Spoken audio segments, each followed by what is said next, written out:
Saints at Seahawks. That's a tough one for the Saints. 44-13, Seattle Seahawks.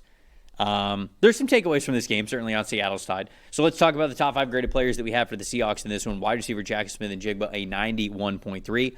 Cornerback Darion Kendrick, a 90.3. Tight end A.J. Barner at 87.9. Safety Ty Okada. Is it Okada? Okada is how you'd say that. 79.4. Tight end Eric Saubert with a 79.1. And then Sam Darnold, 92.7. Anytime your PFF passing grade sounds like a local radio station, you know you're doing something right. I can just imagine if I had him on the Jets. I can only imagine. I got a jersey swap for you. It may look a little bit dated, but I cooked it up for you. You can see it after the show. The Saints' top 5 graded players: linebacker Demario Davis, a 77.8. Edge rusher Chris Rump, the second, a 72.2. Wide receiver Chris Olave, a 68.3. Linebacker Pete Warner, a 67.9. Defensive tackle Nate Shepard with a 67.8. And then Spencer Rattler, a 40.5. Stat that told the story. Trevor, it's the simplest breakdown we have. This game was over after the first quarter. Unfortunately so. We're going to try to make this review as quick as the game was. Maybe even quicker. Yeah, this game was over after the first quarter. You had the Seahawks.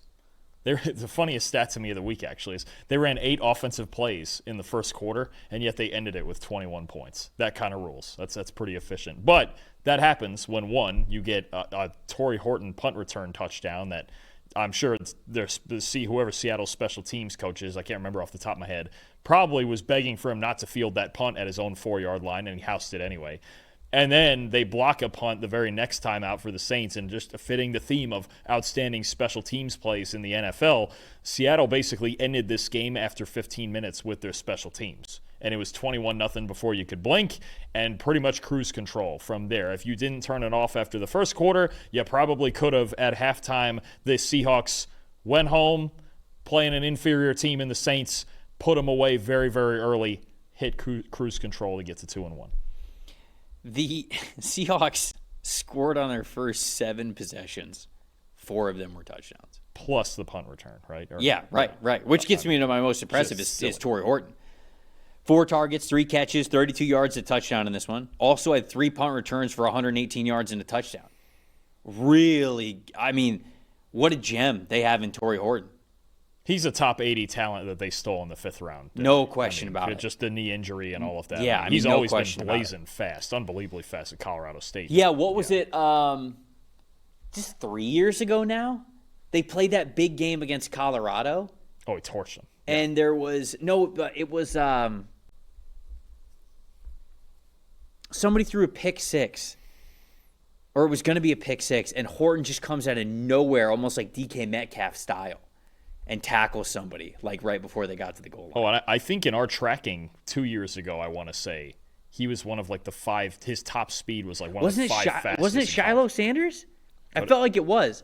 I think Shiloh Sanders either recovered a fumble or got an interception where he was running back for some sort of fumble, recovery 6, pick 6, whatever it is. Tory Horton catches him from behind, just blazing speed. So he can run, and obviously we saw that this past week.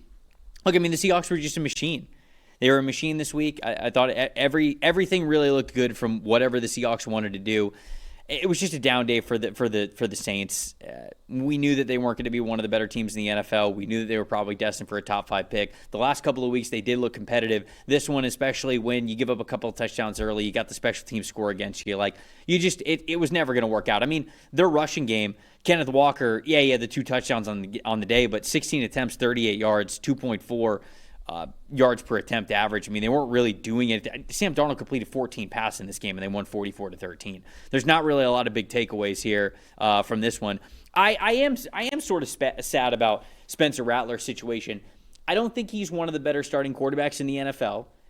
I don't even know, if you put Spencer Rattler in the Colts situation. I don't know if he's this starting quarterback that you feel great about. But I know that he's actually playing decent football on a team that it's not going to reward him at all whatsoever with what's going on with the Saints. And so I kind of just feel bad for Rattler because I doubt he's going to get the chance to start again in the short term just because he's getting his chance here. they're probably going to cut his season short and go to Tyler Shuck at some point. Shuck played in this game, but the more this season goes on and they don't have wins, there's not really a point to playing Rattler because they're going to need to know what answer they have for Tyler Shuck. So I just kind of feel bad for Spencer in his situation because I don't think he's playing terrible. I just think that he's not in a great situation. Yeah, I mean, when you fall behind again 21-0 before you can blink, what else is he going to do? I mean, the Saints offense, they've been competitive the first 2 weeks, but they're not capable of coming back from that. Yep. Anything else? Only thing, you remember, Trev, back in March when Seattle traded Geno Smith and traded DK Metcalf and cut Tyler Lockett and everything was all doom and gloom and Seattle was going to be awful? No. Me neither. But, because it never was like that for me. I agree. I picked the Seahawks to win this division. All of a sudden, 3 weeks in, they have the highest graded quarterback in football. Very interesting. I mean, you look at what's, I mean, Clint Kubiak effect. It's that simple. Cubes. It's all about connections. Cubes. Sam Darnold, 3 big-time throws in this game, 93% adjusted completion rate. I know he only had to throw 18 passes, but he was pretty darn good on those. Seattle's doing everything they want to do right now on offense, running the football well. The play action's working. The deep shots are working. Darnold and Kubiak are putting it together. I mean, you talk about looking confident, like I mentioned with Daniel Jones earlier. I don't know if I've ever seen Sam Darnold throw the ball as confidently, even last year, as he did in this game right here. I mean, everything's rolling right for Seattle right now. The only thing they're regretting is just not finishing that last drive against San Francisco, but they are fully in this NFC West race, the way that this offense is rolling, and I think they're only getting better every week. It's fun to watch. And I mean, the week 1 loss that they had, against the Niners. They were all of, 15 yards away from winning that game, and Nick Bosa's Nick Bosa. I think the Seattle team's great, and I picked them to win the division. Now, I don't know if they're going to win the division, but I thought that they were going to be a damn good football team. I think they're really starting to show it.